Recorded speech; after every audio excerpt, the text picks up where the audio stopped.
my kitchen floor to show you what's inside of my brooder box. So I will be getting chicks in the next couple weeks, and I like to go ahead and have this set up in advance. And I'll be using some stuff that I haven't used yet, so I'll go ahead and review it later after I've used it for a little while and let you know how it is. So I just bought one of these giant Sterilite tote containers. It's what's it, 30.5 inches? Oh, 120 quarts. So it's not like giant, it's not like a stock tank, but we're only getting like 6 chicks, so this will be plenty. And I just used it. Can I open it? Maybe not. Maybe not. We might not be doing this video. Aha. Used it to store everything because why not? All in one. Okay, so this is what I used last time. This is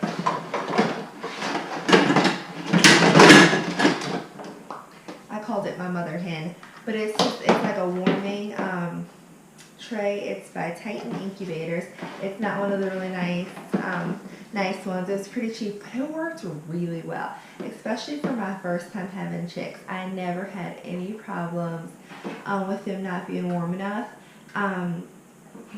I was never able to get a good temperature reading inside of my brooder, but you know, nobody was squawking. They weren't all huddled underneath. They were spread out, moving around really well. And I was just so paranoid about fires that I was too afraid to use the light. So this worked really well, and I loved it. And it was seriously like, I don't know, I don't remember how much it was. It was really cheap. But this year, I'm going to try to use to have more space, because the one thing about this is it took up a lot of room and I could never see the chicks because they were usually underneath it. So I was still afraid to go out to heat light, but I did go ahead and buy one of these lampshades, and what I actually bought was like a heat lamp. What's it say? Heat emitter. And so there's no actual light to it, it's just, you know, like a heat bulb.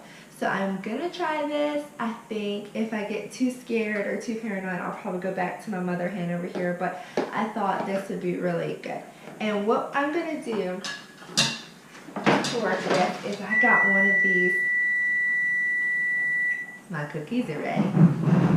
I got one of these temperature controllers, and basically you plug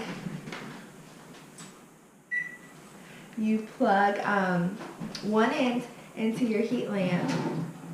Mr. Cookies over there. one end into the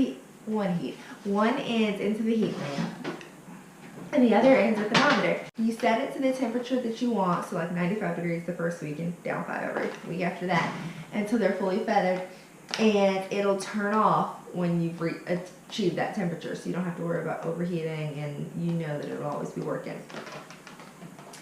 So my biggest concern with using the heat lamp was that it was either going to fall in and burn the chickens, or God forbid, start a fire. So I ordered this, and it is, I haven't put it together yet, but I think it's kind of obvious what it is, or maybe not. It's a heat lamp holder. And you just put it there. I've got it backwards. I never said I was handy. I think I told you that before.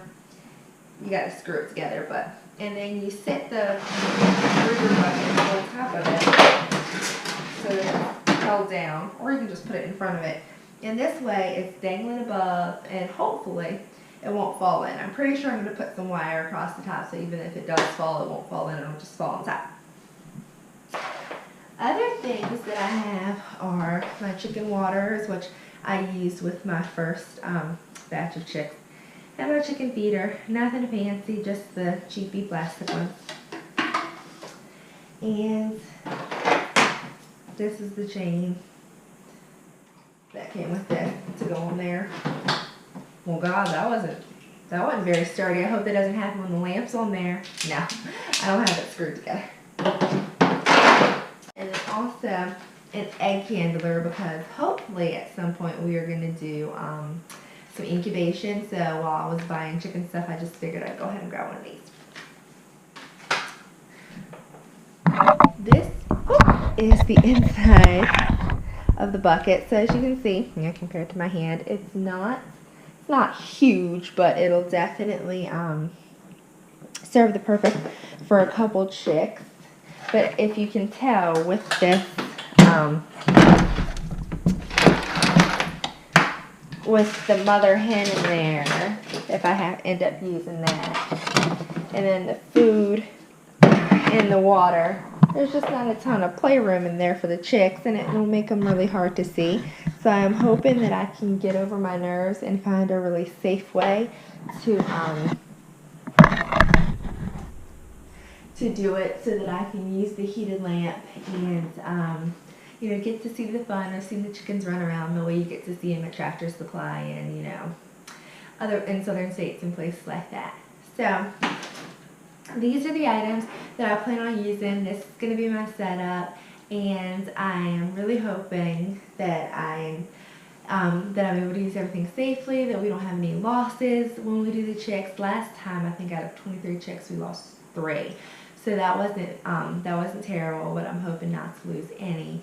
But yeah, so that's the setup that I plan on having. I'm going to use, this is the Brooder box. I'll either be using this heat lamp stand with the heated bulb and the automatic on and off thermometer thing, or I'll be using the mother hen kind of brooder heater, and hopefully that'll work well. I've raised chicks before. That's the one thing that I'm not winging it at. I've done it before. I know how to do it. It went really well. I really enjoyed it. We will actually have chicks and ducks together for the first time, so that's a little different because the ducks are messy and they make a lot of water, and wet chicks is a disaster. But we actually didn't have a lot of trouble with mess with our ducklings because I used, and I didn't put it in here, a little paint tray, and then I used one of the little grids that you put on the edge of a paint can to roll off the excess paint, and that made it so that the ducks couldn't get down into their water and splash. Any water that fell from their thing went down inside, and then they couldn't access it, so they couldn't splash it all over. So I'm probably going to throw the food and water up on one of those in here, and then if I can get a separate situation for the ducks, I'll probably get that done as soon as possible, just because ducks grow a whole lot faster than baby chicks. So this is my setup. If you like this video, go ahead and give it a thumbs up. If you haven't already, subscribe to my channel, turn on the notifications, leave me a comment and let me know what kind of setup you're doing. And as always, happy flocking.